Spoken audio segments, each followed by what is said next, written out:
கர்த்தர் நம்மளை சுத்த விடுறாருனாலே சில பிரச்சனை கர்த்தர் முடிக்க போகிறார். கர்த்தர் ரெடியா வச்சிருக்கிறார். நீ வெளியே வந்தா நீ எவ்வளவு நன்மைகளை பார்க்க போகிறாய்.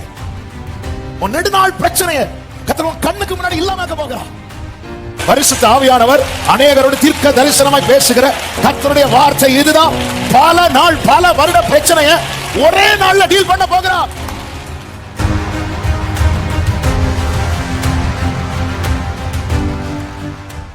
வேதத்தை எடுத்துக்கொள்வோம். ரோமருக்கு எழுதின நிருபம் 8வது அதிகாரம். ரோமர் 8வது அதிகாரம் அதனுடைய 37வது வசனத்தை எல்லாரும் சேர்ந்து வாசிக்க போகிறோம். ரோமர் 8:37 எல்லாரும் எடுத்துக் கொண்டீர்களா? ரோமர் 8வது அதிகாரம் 37வது வசனம் சேர்ந்து சத்தமாய் வாசிக்கலாமா? இவை எல்லாவற்றிலேயும் நாம் நம்மில் அன்பு கூறுகிறவராலே முற்றும் ஜெயம் கொள்ளுகிறவர்களாய் இருக்கிறோமே. ஹல்லேலூயா. நம்மில் அன்பு கூறுகிறவர் யார் என்றால் அவர் யுத்தத்தில் வல்லவர். எசையா 43வது அதிகாரம் அதனுடைய 16-17 வசனங்களிலே இப்படி சொல்லப்பட்டிருக்கிறது.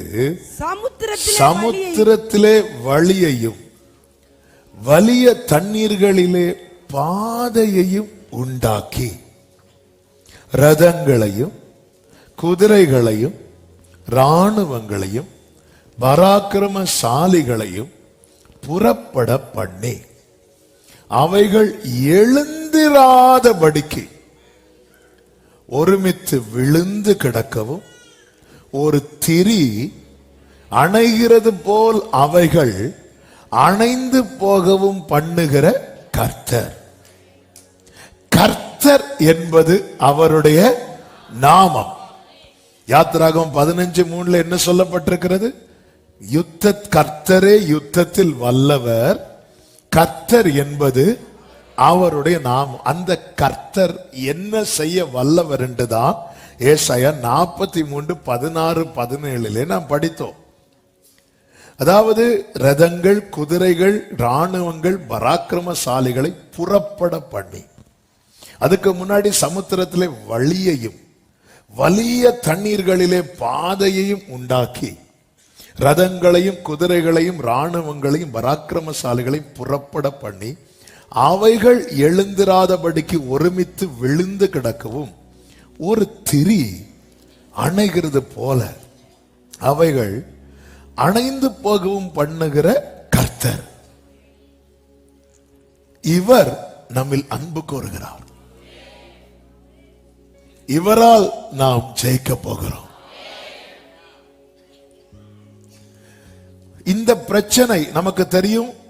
எகிப்தியரை குறித்து சொல்லப்பட்டிருக்கிறது. இஸ்ரவேலருக்கு விரோதமாய் பிரச்சனை பண்ணவங்க. இது ஒரு நாள் 2 நாள் பிரச்சனை அல்ல, நெடுநாள் பிரச்சனை. 430 வருஷ பிரச்சனை. அப்போ நெடுநாள் பிரச்சனைய கர்த்தர் டீல் பண்ண ஆரம்பித்ததும் ஒரே நாள்ல முடிச்சிட்டார்.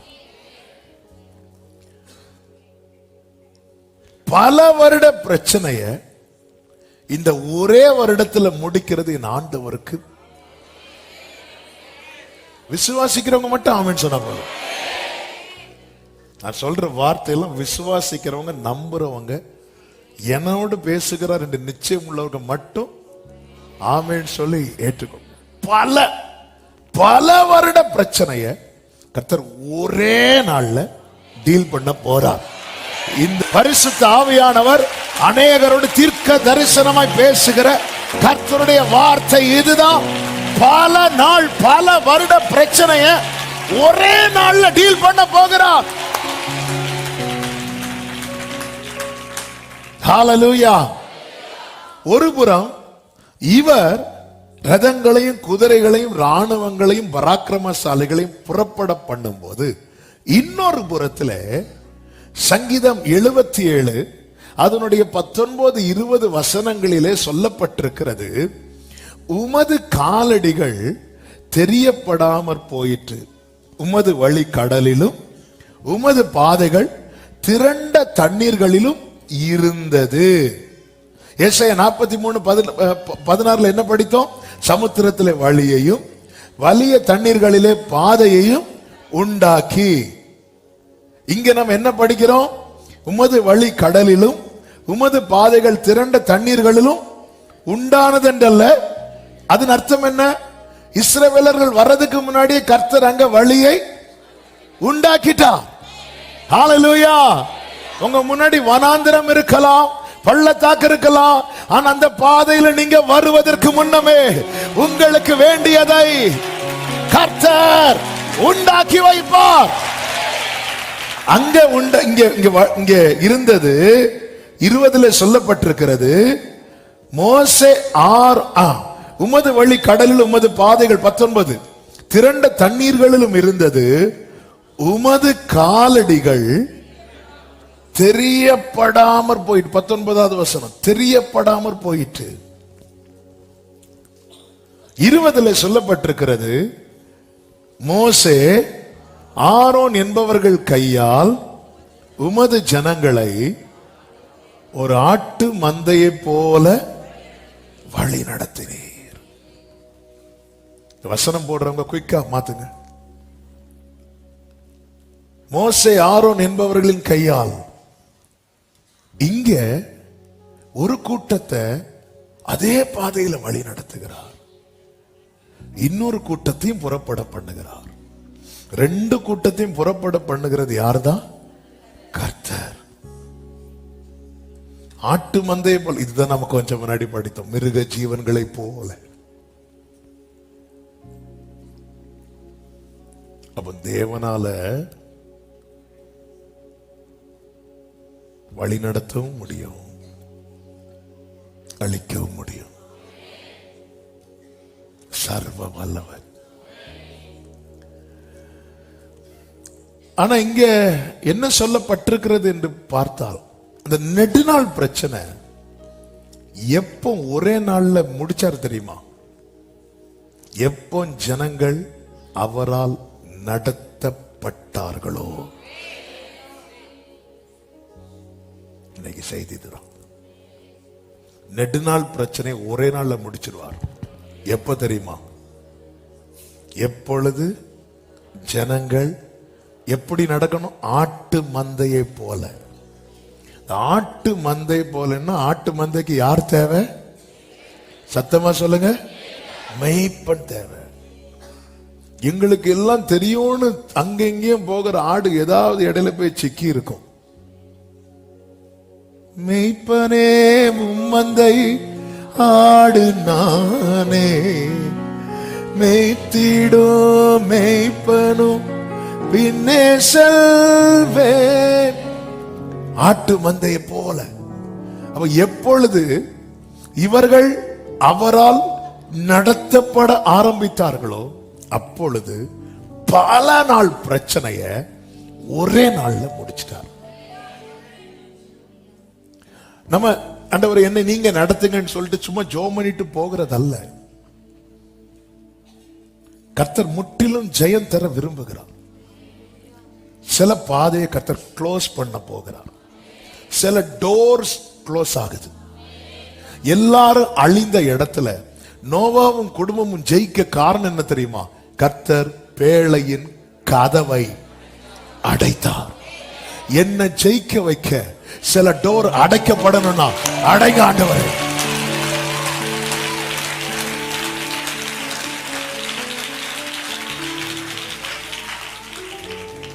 ஆமே. ரிசல்ட் என்னவா இருக்கணும் தெரியுமா? ஜெயமா இருக்கணும். சில ஆண்டவர் திறப்பார் டோரை. வேலைக்குள்ளேயே அவங்கள வச்சிட்டு இருக்கல, கதவை திறந்தார், வெளியே விட்டார், பலகி பெருக பண்ணார். அதுக்கு முன்னாடி இந்த தேவன் பூட்டக்கூடாதபடி திறக்கிறவர் என்று அந்த ஒரு நாமம் மட்டும் அவருக்கு கிடையாது. அதோடு கூட இன்னொன்னு சொல்லப்பட்டிருக்கிறது. சத்தமா சொல்லுங்க, இதுக்கு ஆமென் சொல்லுங்க. பூட்டக்கூடாதபடி திறக்கிறவர், அப்படி மட்டும் அவரை பார்க்க கூடாது. அவர் திறக்க கூடாதபடிக்கு அதையும் பார்க்கணும். அதனாலதான் சிவந்த சமுத்திரத்தை பார்த்தீங்களா? ஓபன் ஆச்சு, அப்புறமா க்ளோஸ் ஆச்சு. நான் தேவனால் நடத்தப்பட அந்த மேகத்துக்கு கீழே ஒரு ஆட்டு மந்தையை போல என்ன நான் கொடுப்பேன் என்றார். இன்னைக்கு கர்த்தர் கேரண்டியா சொல்றார், தீர்க்கமா சொல்றார், பல வருட பிரச்சனைய நீ ஜெயிக்க போற. அதுதான் இன்று கண்ட எகிப்தியனை இனி நீ என்றைக்குமே நல்ல கைகளை தட்டி ஷலமா கரா தனரா ரிமா மாகரோ.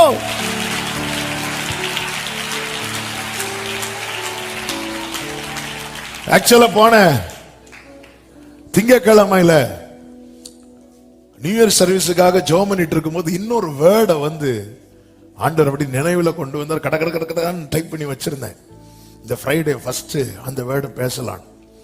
ஆனா நேற்றிலிருந்து பரிசுத்த ஆவியானவர் இந்த நெடுநாள் பிரச்சனை முதல்ல ஸ்டாப் பண்ணிட்டு போனார். நீ முதல்ல இதை டீல் பண்ணிட்டு போனார். அப்பதான் ஆண்டவர் சமூகத்துல நேற்று இருந்தே இந்த வேர்டு ஆண்டவர் தர ஆரம்பித்தார். இரவு நேரத்துல போய் உட்கார்ந்து இருந்து அதை மெடிடேட் பண்ணும்போது பரிசுத்த ஆவியானவர் தெளிவா பேசினார். பாரு, அவங்க ஆட்டு மந்தையை போல நான் எப்போ நடத்த ஆரம்பிச்சானோ அப்பதான் அவங்க பிரச்சனை சால்வ் ஆச்சு. அவங்க விசுவாசித்தார்கள், தொழுது கொண்டாங்க, எல்லாம் ரைட்டு தான். ஆனா பிரச்சனை சால்வ் ஆகல. நம்ம எல்லாம் விசுவாசிக்கிறோம், தொழுது கொள்ளுகிறோம், அடுத்து என்ன பண்றோம்? நம்ம இஷ்டத்துக்கு போறோம். மோசே, ஆரோன் என்பவர்கள் கையால் ஒரு ஆட்டு மந்தையை போல நம்மை வழி நடத்தும்படி அனுப்பப்பட்ட வழிகாட்டி தான் பரிசுத்த ஆவியானவர். அன்று இஸ்ரவேலரை வழிநடத்த பிரத்யட்சமாய் மேக ஸ்தம்பமும் அக்னி ஸ்தம்பமும் இருந்தது. இன்று நம்மை வழிநடத்துகிறவர் எங்கேயோ அல்ல, நமக்குள்ளே இருந்து. நீங்கள் வலதுபுறம் இடதுபுறம் சாயும் போது வழி இதுவே. வழி பிரயாணி மூடனை போ வழி தவறா நடந்திடவே வழிதுவே என்று சொல்லும் இனிய கீதம் தோனித்திடட்டோ. வழிதுவே இனிய கீதம் தோனித்திடட்டும். தேவனால் வழி நடத்தப்படணும்னா ஃபர்ஸ்ட் எங்க இருந்து வெளியே வரணும் தெரியுமா? எகிப்தில இருந்து வெளியே வரணும். யாத்திராகம் 12வது அதிகாரம் அதனுடைய 39, 40, 41 வசனங்களை வாசியுங்கள். எகிப்திலிருந்து அவர்கள் கொண்டு வந்த பிசைந்த மாவை புளிப்பில்லா அப்பங்களாக சுட்டார்கள். அவர்கள் எகிப்தில் தரிக்க கூடாமல் துரத்தி விடப்பட்டதினால் அது புளியாதிருந்தது. 40வது வசனம். இஸ்ரவேல் புத்திரர் எகிப்திலே குடியிருந்த காலம் 430 வருஷம். 430 வருஷம் முடிந்த அன்றைய தினமே கர்த்தருடைய சேனைகள் எல்லாம் எகிப்து தேசத்திலிருந்து புறப்பட்டது.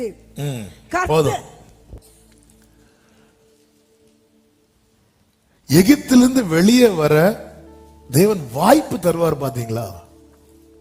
எகிப்திலிருந்து வெளியே வர தேவன் தரும் வாய்ப்பை தவற விடக்கூடாது. இதுவரை விடமாட்டேன் என்ற பார்வோன் இப்பொழுது போன்னு சொல்லுகிறான். அதாவது சில காரியம் நம்மளால விட முடியாம இருக்கும், அகப்பட்டிருப்போம். அதுல இருந்து வெளியே வர்றதுக்கு ஒரு சான்ஸ் கர்த்தர் தருவார் பாருங்க. அந்த சான்ஸை யூஸ் பண்ணி ஒருத்தன் வெளியே வாரானா அவன் ஜெயிச்சிருவான்.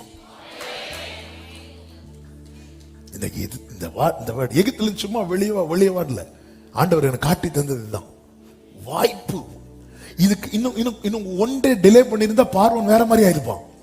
பார்வன் சே இவனை தெரியாம விட்டுட்டேனே அவனால தாங்க முடியல.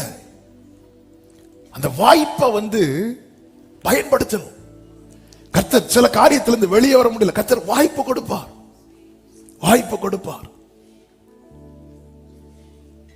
கர்த்தர் தரக்கூடிய வாய்ப்பை பயன்படுத்தி எஸ்கேப் ஆகணும், வெளியே வரணும். லோத்துக்கு வாய்ப்பு கொடுக்கப்பட்டது. பைபிள் சொல்லுகிறது அவன் தாமதித்துக் கொண்டிருந்தான்.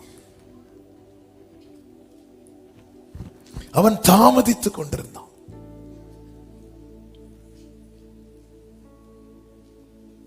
தாமதித்துக் கொண்டிருக்கிறான். அவனே டிலே பண்ணும்போது அவன் மனைவி எப்படி திரும்பி பார்க்காம இருப்பா? வேதம் சொல்கிறது அவன் தாமதித்துக் கொண்டிருந்தான் இருக்கு பைபிள்ல. லோத்தே, நீதான உத்தரவாதி, நீதான துரிதப்படுத்தணும், நீதான துரிதப்படணும். அவர் லோத்தை துரிதப்படுத்திட்டு இருக்கிறார். ஆதியாகமம் 19:15 நீ அழியாதபடிக்கு எழுந்து உன் மனைவியையும் இங்கே இருக்கிற உன் 2 குமாரத்திகளையும் அழைத்து கொண்டு போ என்று சொல்லி அவனை துரிதப்படுத்தினார்கள். அவன் தாமதித்துக் கொண்டிருக்கும் போது அப்படின்னு அவன் தாமதித்துட்டு இருக்கிறான். நாமளே இப்படி இருக்கும்போது நம்ம கூட இருக்கிறவங்க, நம்மளை சார்ந்து இருக்கிறவங்க, விசுவாசத்துல நம்ம தான் நம்ம வீட்டுல ஸ்ட்ராங்கா இருப்போம், ஜெபத்துல நம்ம தான் ஸ்ட்ராங்கா இருப்போம். நாமளே யோசிக்கும் போது, நாமளே தடுமாறும் போது நம்ம கூட இருக்கிறவங்க, நம்ம எல்லாம் லோத்தின் மனைவியை பிளேம் பண்றோம். ஆனா இந்த இடத்துல இவன் டிலே பண்ணாம வெளியே வந்திருந்தானா அவன் இந்த இழப்பை பார்த்திருக்க மாட்டான். ஃபர்ஸ்ட் போகும்போது அவங்க சொல்லல நீ அழைத்து கொண்டு போன்னு மட்டும்தான் சொல்றார். ஆனா இவங்க தாமதிக்கும் போது இவங்க கையை பிடிச்சு வெளியே இழுத்து விட்டு 17வது வசனத்துல அவர்கள் வெளியே கொண்டு போய் விட்ட பின்பு அவர் உன் ஜீவன் தப்ப ஓடிப்போ பின்னிட்டு பாராதே.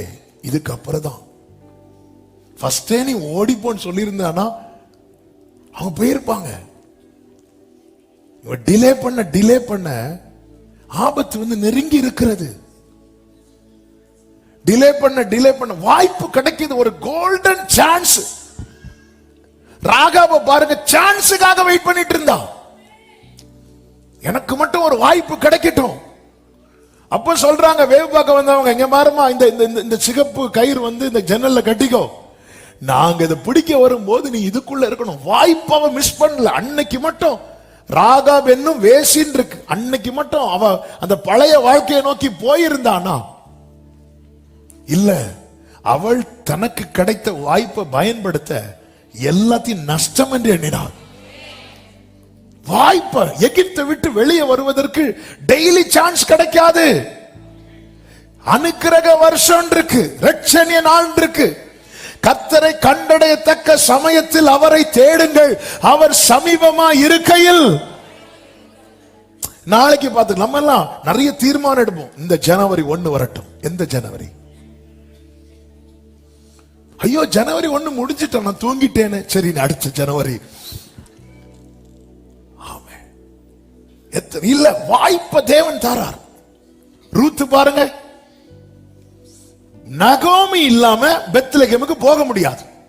பெத்லகேம் போனதுக்கு அப்புறம் ரூத்தால நகோமிக்கு லைஃப் அது வேற. ஆனா உள்ள என்டர் ஆகிறதுக்கு நகோமி இல்லாம வாய்ப்பு இல்ல.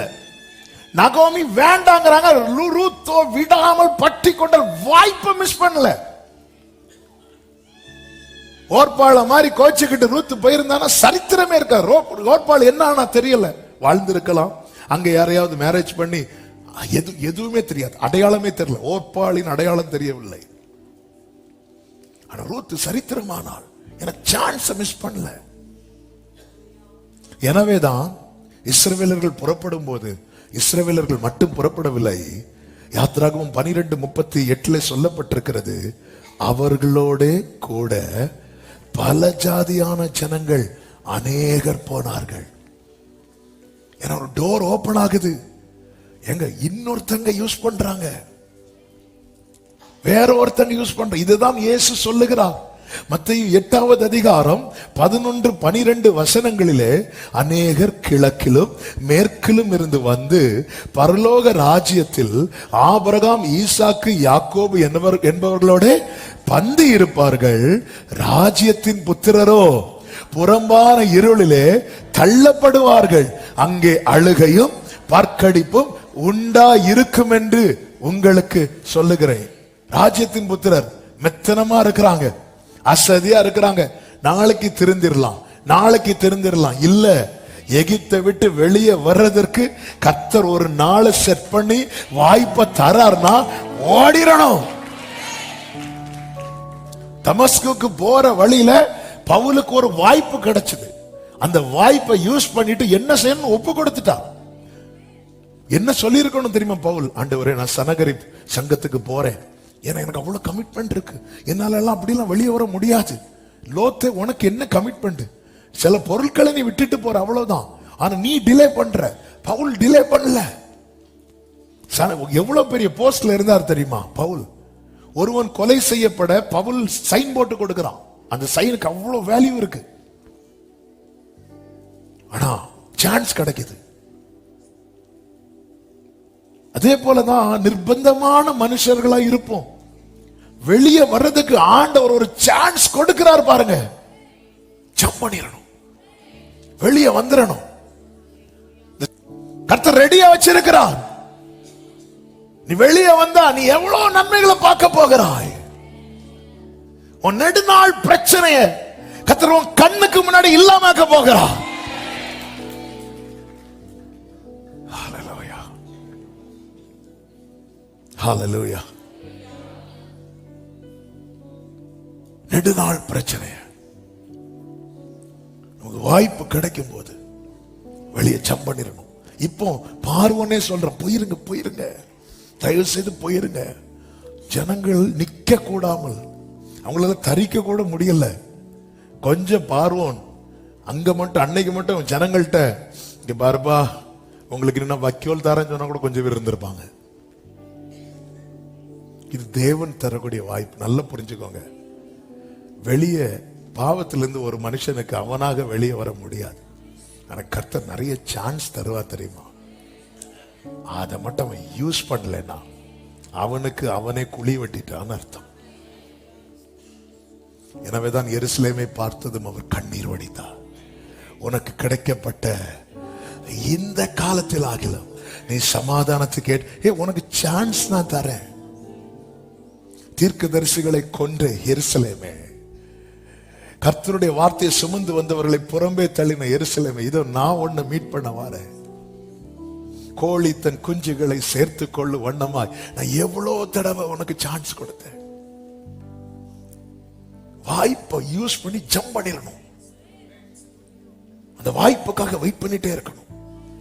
எப்பொழுது விடியும் என்று விடியற் காலத்துக்கு காத்திருக்கிற ஜாமக்காரரை போல.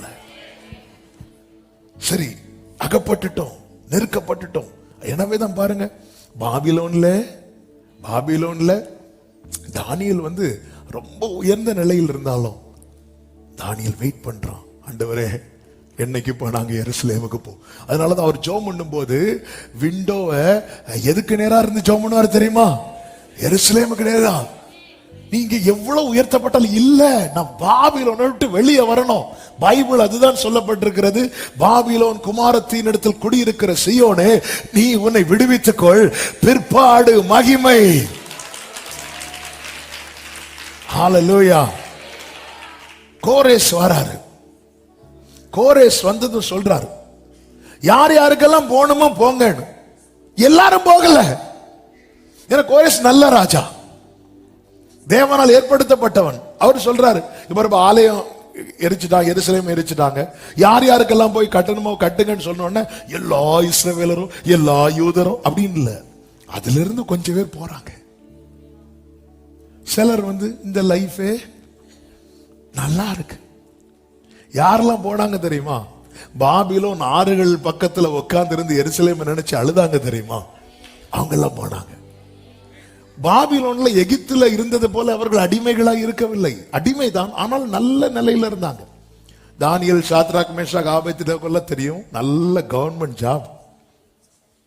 அதாங்க இங்க இருந்து இப்போ ஒரு எக்ஸாம்பிள், இங்க இருக்கிற ஒரு 10 வாலிபர்களை அமெரிக்காவில் வந்து கடத்தி கொண்டு போய் அமெரிக்காவில் IBM, மைக்ரோசாஃப்ட், கூகுள் இப்படிப்பட்ட நிறுவனத்தில் எல்லாம் மாசம் ஒரு 10 லட்சம் ரூபாய் சம்பளத்துக்கு வேலைக்கு வச்சுட்டாங்கன்னு வைங்களேன். சிறை பிடித்துட்டு கொண்டு போய் வச்சுட்டாங்க. வச்சுட்டு சரிப்பா உங்களுக்கு நாங்க சிறையிருப்புல இருந்து விடுதலை தரோம், நீ ஊர்ல போய் 10,000 ரூபாய் சம்பளத்துக்கு வேலை பண்ண வருவான்? இல்ல, என் குடும்பத்தையும் எப்படியாவது தூக்கிட்டு கடத்திட்டு வந்துருவீங்களா அப்படிதான் கேட்பான். இதேதான் பாபிலோன்ல இருக்குன்னு வச்சுக்கோங்களேன். இதேதான் பாபிலோன்ல. ஆனா அவன் அழுறான். நாங்க எருசலேமை நினைச்சாடுறோம். எங்களுக்கு அதுதான் சந்தோஷம். இப்படிப்பட்டவங்க தான் வெயிட் பண்ணிட்டு இருப்பாங்க வாய்ப்புக்காக. எனவேதான் பார்வோன் ஆஃபர் பண்றான் ஃபர்ஸ்ட் மோசேக்கு, இங்க பாரு நீ தேசத்திலே பலியிடு. நோ, நீ சண்டே மட்டும் போயிட்டு இங்க இருந்து கொஞ்சம் தூரம் போய் பலியிட்டு திரும்பி வா. நோ, புருஷர்கள் மட்டும் போய் பலியிடுங்க. நோ, நீ மற்ற ஆடு மாடுகளை வச்சுட்டு போ, மீதி எல்லாரும் போக. நோ, ஆஃபர்லாம் ரிஜெக்ட் பண்றான். வாய்ப்புக்காக வெயிட் பண்ணும். வாய்ப்பு வருதா, வெளியே வந்துரு. நீ வெளியே வந்துட்டேன்னா ஜெயிச்சுட்ட. யுத்தம் கர்த்தருடையது. இரண்டாவது காரியம் யாத்திராகமம் 13வது அதிகாரம் 17-18 வசனங்களை வாசியுங்கள். பார்வோன் ஜனங்களை போக விட்ட பின் ஜனங்கள் யுத்தத்தை கண்டால் மனமடிந்து எகிப்துக்கு திரும்புவார்கள் என்று சொல்லி பெலிஸ்தரின் தேச வழியாய் போவது சமீபமானாலும் தேவன் அவர்களை அந்த வழியாய் நடத்தாமல் சிவந்த சமுத்திரத்தின் வனாந்தர வழியாய் ஜனங்களை சுற்றி போக பண்ணினார் என்று வேதத்தில் சொல்லப்பட்டிருக்கிறது. ஏன் தேவன் பெலிஸ்தியர் தேச வழியா நடத்தல? அவங்க எதை பார்த்தா மனமடி வந்துடும் அவங்களுக்கு? யுத்தத்தை பார்த்தா. அப்போ இந்த வசனத்தை வச்சு பார்க்கும்போது என்ன நமக்கு தோன்றும்? அப்ப இனி இவர்களுக்கு என்ன வரக்கூடாது? யுத்தமே வரக்கூடாது, அப்படிதான் இருக்கும். ஆனா இதுக்கப்புறம் இவங்க சந்தித்த யுத்தம் எல்லாம் ஹெவியானது. அப்போ ஆண்டவர் அதோடு கூட இந்த யுத்தத்தையும் அனுமதிக்க வேண்டியதானே? ஏன்? அதான் ஆண்டவர் கற்றுத்தந்த வார்த்தை. இந்த வார்த்தையை நான் எப்படி சொல்ல விரும்புகிறேன்? கர்த்தர் எப்படி நடத்துகிறாரோ அப்படியே பயணியுங்கள். கர்த்தர் எப்படி நடத்துகிறாரோ. 2வது பாயிண்ட் எழுதுறவங்களுக்காக நான் இந்த வார்த்தையை சொல்றேன். ஏன்னா சிலர் இப்படி வச்சிட்டு இருக்கிறாங்க, எப்ப பாயிண்ட் வரும்? இப்போ ஃபர்ஸ்ட் என்ன சொன்னேன்? எகிப்தை விட்டு வெளியே வர கிடைக்கும் வாய்ப்பை பயன்படுத்துங்கள். எகிப்தில் இருந்து வெளியே வர தேவன் தரும் வாய்ப்பை பயன்படுத்துங்கள். 2, கர்த்தர் எப்படி நடத்துகிறாரோ அப்படியே பயணிங்கள். நல்ல கவனமா கேளுங்க. இதுக்கப்புறம் உங்களுக்கு யுத்தம் வரலையா? இதுக்கப்புறம் ஹெவியான யுத்தம். அமலேக்கியர் அடுத்து வாரான், ஒவ்வொரு பிரச்சனை அடுத்துதான் வருது. ஆனா இங்க இன்னொரு யுத்தத்தை இப்பொழுது ஏன் தேவன் அனுமதிக்கவில்லை என்றால், ஒரு பிரச்சனை ஆல்ரெடி இருக்கு, அதை சால்வ் பண்ணிட்டு அடுத்ததை ஃபேஸ் பண்ணு. ஆமென். நமக்கு நம்மளா நிறைய ஃபேஸ் பண்ணி சுத்தி இப்ப யுத்தம். நல்ல கவனிங்க, ஆண்டவருடைய நடத்துதல பாருங்க. கோலியாத் நிற்கும் போது சவுல் தாவீதுக்கு ஆதரவாய் தான் நின்னான். கோலியாத் பிரச்சனை முடிஞ்சதுக்கு அப்புறம் தான் சவுல் பிரச்சனை. சவுல் நிற்கும் போது மீகால் தாவீதுக்கு ஆதரவா இருந்தான்.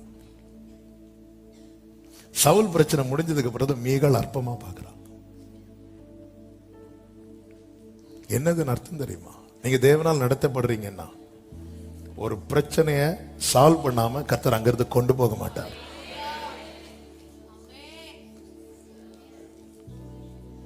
அவர் சால்வ் பண்ணிட்டு தான் முதல்ல இது முடியட்டும். பெலிஸ்தியர் யுத்தம் உனக்கு அடுத்து ஹெவியா வச்சிருக்கிற, வெயிட் பண்ணு. முதல்ல இந்த பிரச்சனையை சால்வ் பண்ண வேண்டாமா? எனவேதான் ஒரு தேவ பிள்ளை தேவன் எப்படி நடத்துகிறாரோ. நீங்க இல்லைன்னு யோசித்து பாருங்க. ஃப்ரெண்ட்ல தாவீது இப்படி கவுன்ல கல் எடுத்துட்டு போகும்போது கோலியாத் அவன் பட்டயத்தோட வரும்போது பின்னாடி சவுல்கள் என்ன இருக்கு? ஈட்டி இருக்கு. மேல படும். எனக்கு விரோதமா எழும்பினவன் என் சத்ரு அல்ல. என் சத்ருவா இருந்திருந்தால் நான் சகித்திருப்பேன். என் கூட அப்பம் புசித்தவன்.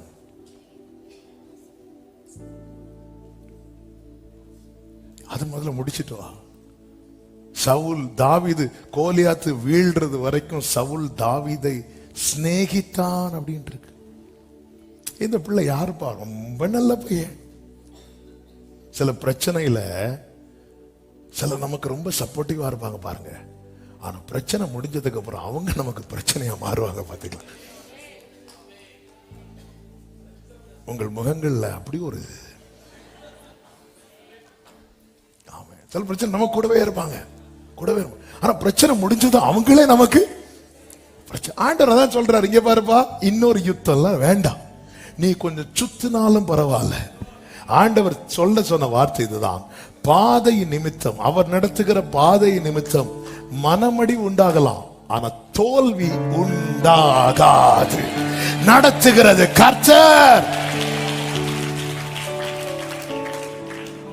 ஹல்லேலூயா, ஹல்லேலூயா. நடத்துகிறது கர்த்தர். ஆமென்.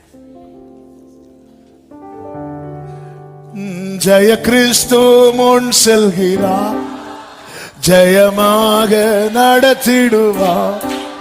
ஜெய கிறிஸ்து முன் செல்கிறார். ஆமென். ஜெய கீதங்கள்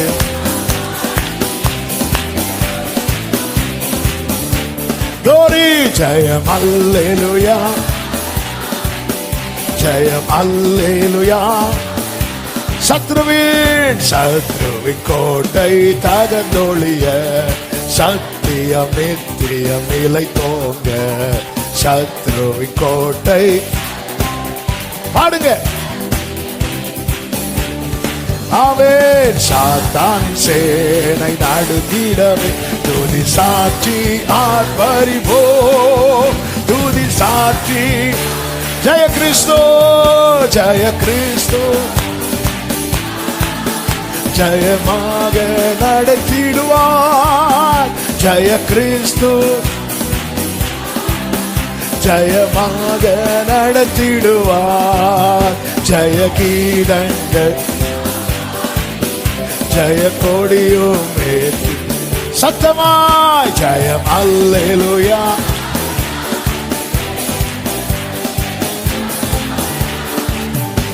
அதாவது தேவன் ஆண்டவர் இதை விட்டுருங்க ஆண்டவர். அது நம்ம பல பிரச்சனைகள் சால்வ் ஆகாமலே ஜெபத்தை ஸ்டாப் பண்ணிட்டோம்.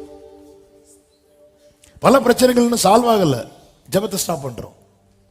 எகிப்தி ஆண்டவர் யுத்தம் பண்ண இறங்கிட்டாருன்னா ரதங்கள் எல்லாம் புறப்பட பண்ணி ஒரு திரி அணைகிறது போல அதை அணைச்சு போடணும் அவருக்கு. நம்ம ஒண்ணு முடிக்கல, இன்னொன்னு ஃபேஸ் பண்றதுக்கு வந்து நிக்கிறோம். ஆண்டவர் வேண்டாம், சுத்த சொல்லு, நீ சுத்து. நீ முடிச்சியா? நீ முடிச்சியா? இல்ல இல்ல, நீ சுத்து. கர்த்தர் நம்மளை சுத்த விடுறாருனாலே சில பிரச்சனையை கர்த்தர் முடிக்க போகிறார் அர்த்தம். அதனாலதான் பாருங்க, பேதுருவை கூப்பிட்டார்ல, பேதுரு எப்ப கூப்பிட்டார்? அவனுக்கு ஒரு பிரச்சனையை சால்வ் பண்ணிட்டு தான் கூப்பிட்டார். அவர் இரவு முழுதும் பிரயாசப்பட்டு ஒண்ணுமே கிடைக்கல. முதல்ல போட்டை உள்ள கொண்டு போவோம், முடிச்சுட்டு வருவோம். ஆண்டவரே உங்களுக்கு நேரம் இல்ல ஆண்டவர், பகற்காலம் எனக்கு அவசரம் இல்ல, வா உள்ள போ. திருப்பி கொண்டு வந்து அவனை கூட்டிட்டு போறாரு. அவன் ஃபர்ஸ்டே கரையில தானே இருந்தான், கூட்டிட்டு போக வேண்டியதானே. நீ ஆழத்துக்கு போகணும். போட்டு பிடிச்சாங்கள, மீன் பிடிச்சாங்கல்ல, பேதுரு எல்லாத்தையும் விட்டுட்டு வா, வித்துட்டு வா. வித்து கடன் எல்லாம் செட் பண்ணிட்டு ஒண்ணும் கிடையாது. நீ முதல்ல பிரச்சனை, உனக்கு என்ன பிரச்சனை? என் பிரயாசத்துக்கு பலன் இல்லை, வா முதல்ல போ. ஆண்டவர் அழைப்பு, நான் தானே அழைச்சேன், முதல்ல இதை சால்வ் பண்ணும். என் ஆண்டவர் யார் தெரியுமா? மார்க் 7:37, மார்க் 7 கடைசி வசனம் தானே 37. எல்லாவற்றையும் நன்றாய் செய்தார். நல்ல கைகளை தட்டி மார்க் 7:37, எல்லாவற்றையும்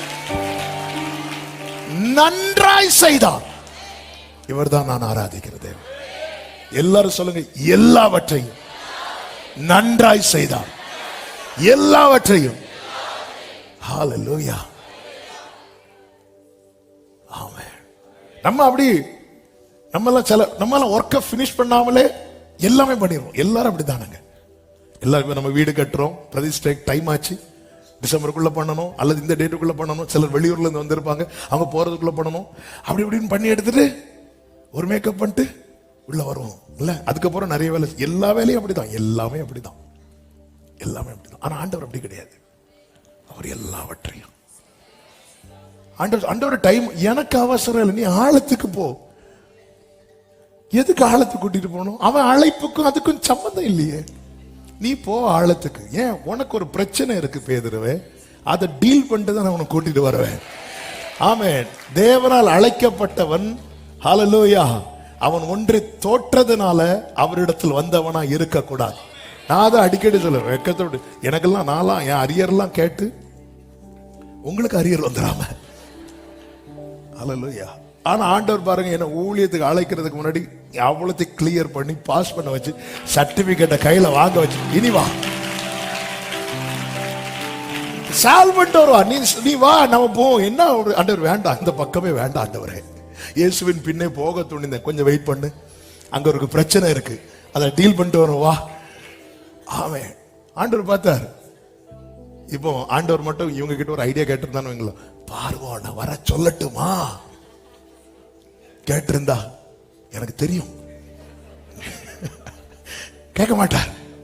பார்வோன வர சொல்லட்டுமா சொல்லட்டுமா சொல்லல. ஏன்னா ஆனா அவரை பொறுத்த வரைக்கும் அவருக்கு மனசுல என்ன இருக்கு தெரியுமா? நீ ரொம்ப ஃபேஸ் பண்ணிட்ட, நீ இப்ப என் கிட்ட வந்துட்ட, நீ இந்த எகிப்தியனை பார்க்க கூடாது, இனி இந்த பிரச்சனைய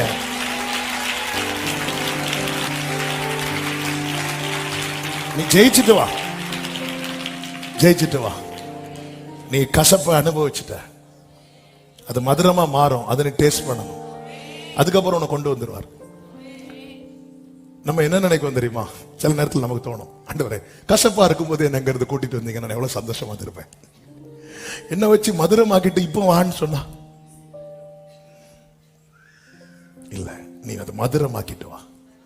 இனி நாளைக்கு எந்த ஒரு மனிதனோ பறவையோ மிருகமோ இந்த தண்ணியை டேஸ்ட் பண்ணும்போது அதுக்கு கசப்பு தெரியாது.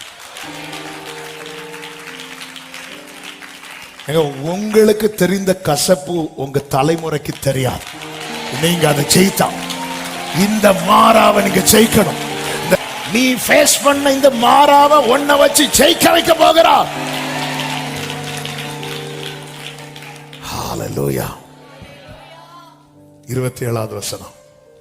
பின்பு அவர்கள் ஏலிமுக்கு, மாறாவை ஜெயிக்கிறவங்களுக்கு அப்பா வச்சிருக்கிற கிஃப்ட் தான் ஏலிம்.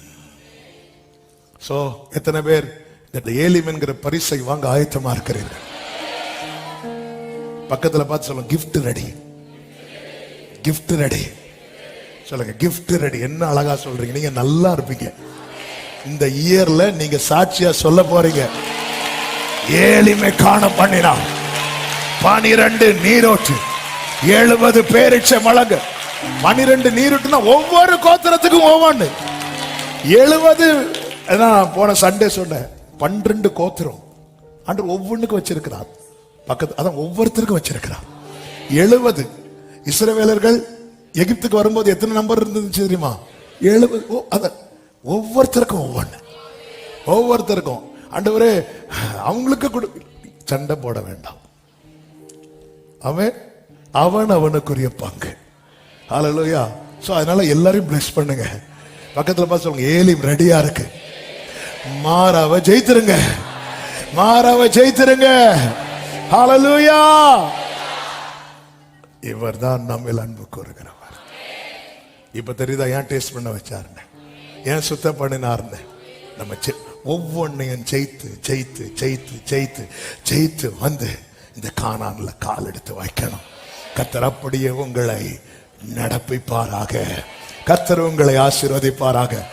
சபையே நெடுநாள் பிரச்சனை ஒரே நாள்ல கர்த்தர் முடிப்பார். God bless you. எல்லாரும் எழுந்து நிற்கலாமா? ஹalleluya, ஹalleluya.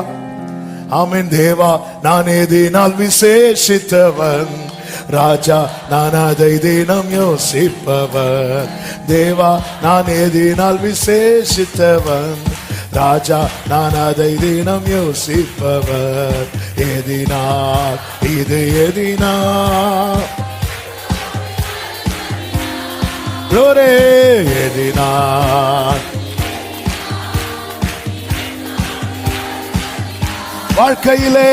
வாழ்க்கையிலே கசப்புகள் கலந்திட்டாலும் glory, ஆமென். வாழ்க்கையிலே கசப்புகள்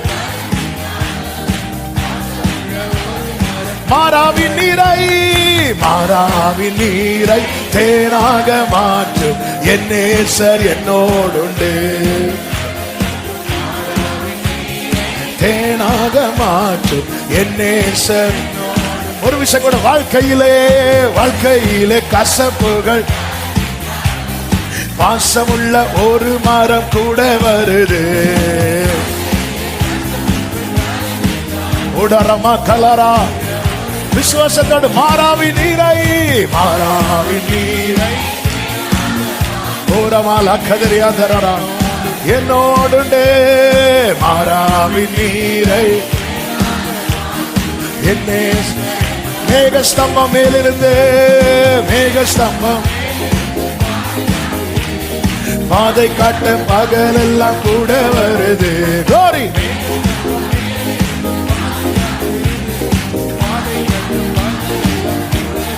ஆமென். அன்பான தேவன் என்னோடு வருவான், அது போதும் என் வாழ்விலே.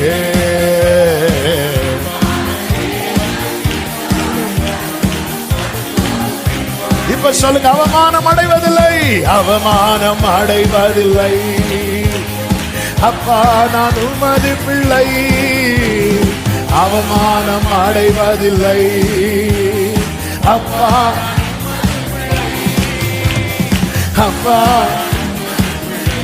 ஒரு நாளும் அவமானம் அடைவதில்லை.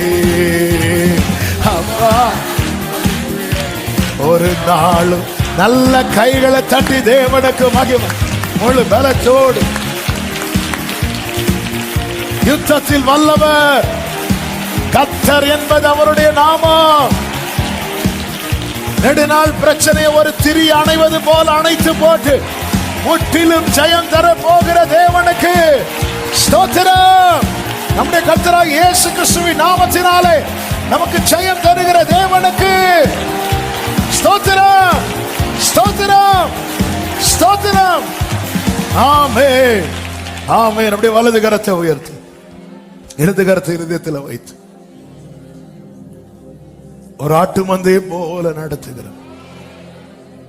நீரன் மேய்ப்பர் என்ன நடத்துங்க. எப்படி நடத்துறீங்களோ அப்படி பயணிக்க எனக்கு கிருபையும் உணர்வையும் தாரும்.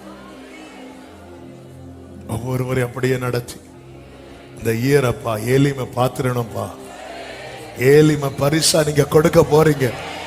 வலது கரத்தை உயர்த்தி சொல்லுங்க, கர்த்தாவே நீர் எனக்கு தரப்போகிற ஏலிமுக்காக ஸ்தோத்திரம். நீர் எனக்கு தரப்போகிற ஏலிமுக்காக ஸ்தோத்திரம். நீர் எனக்கு தரப்போகிற ஏலிமுக்காக அப்படியே ஆசீர்வதிக்கிறேன். கிருபையாய் நடத்தும், கண்மணி போல காத்துக்கொள்ளும், சாட்சியாய் கொண்டு வரும்.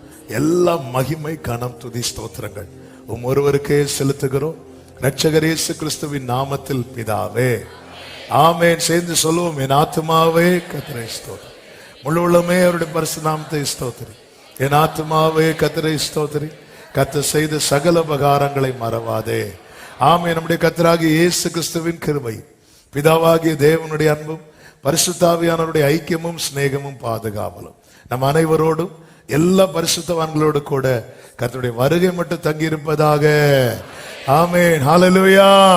God bless you. கர்த்தர் உங்களை ஆசீர்வதிப்பாராக. ஆமென்.